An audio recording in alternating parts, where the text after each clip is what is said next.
kita ini bagian dari negara Islam yang kadang-kadang disebut sebagai negara religius, itu ternyata pelajarnya buruk dalam sains dan matematika, gitu ya. Ini ya, Jordan, Yaman, Indonesia, Qatar, gitu. Nah, data PISA, ya, PISA 2016 kita berada 6 dari bawah. Tapi 3 tahun kemudian 2019 kita berada di 3 dari bawah. Ini kan turun, gitu ya. Nah itu. Sementara perguruan tinggi kita, UI itu yang terbaik di kita, gitu ya, itu nomor 9 di ASEAN. Padahal kita ini kan negara terbesar di ASEAN. Tapi kualitas perguruan tinggi kita ternyata berada di peringkat 9 di ASEAN. Belum lagi di dunia, ini ASEAN aja dulu. Gitu ya. Kemudian Gajah Mada di 12, ITB di 13. Nah, itu kualitas perguruan tingginya. Gitu. Kemudian di masyarakat luas ternyata kita ini konsumtif. Coba kita lihat ini sejak tahun 2005 sampai 2019 ya, motor yang terjual di negara kita itu 95.571.000 unit ya. Dan motor-motor ini kalau dilihat dari mereknya tentunya jelas bukan motor buatan kita gitu ya. Jadi di situ posisi kita hanya sebagai buruh aja, sebagai pekerja, sebagai kuli begitu ya. Junaganya orang lain, sehingga dengan demikian keuntungan terbesarnya tetap juga oleh orang lain itu ya. Nah itu padahal rahmatan lil alamin, mestinya mindset kita itu adalah produsen, pemberi gitu ya.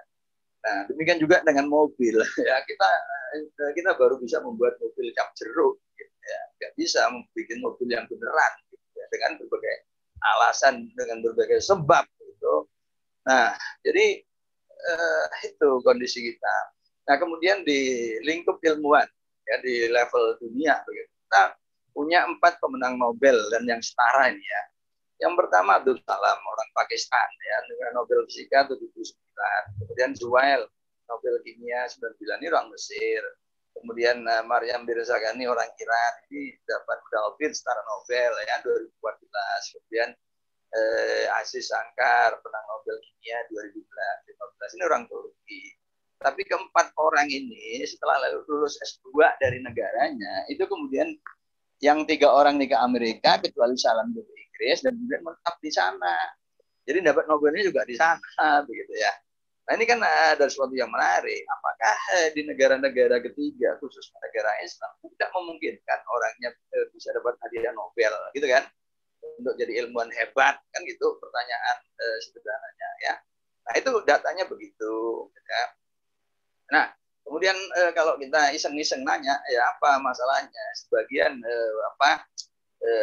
sarjana menyebutkan bahwa tradisi ya ilmu rasional kita meluruh sejak kitab Tahaful Falasifah, kerajuan para filsuf ya, yang ditulis oleh Al-Ghazali, yang membahas 20 persoalan yang berkembang pada saat itu, dan 3 persoalan diantaranya kemudian sampai pada penyesatan. Bahkan ketika kemudian itu terus datang kemudian melakukan pembelaan ternyata tidaklah signifikan ya, melalui kitabnya Tahaful begitu. Nah itu ya tentang sains dan juga potret kita gitu. Nah kemudian tentang Islam, kita yakini bahwa Islam itu kan sempurna. Ya.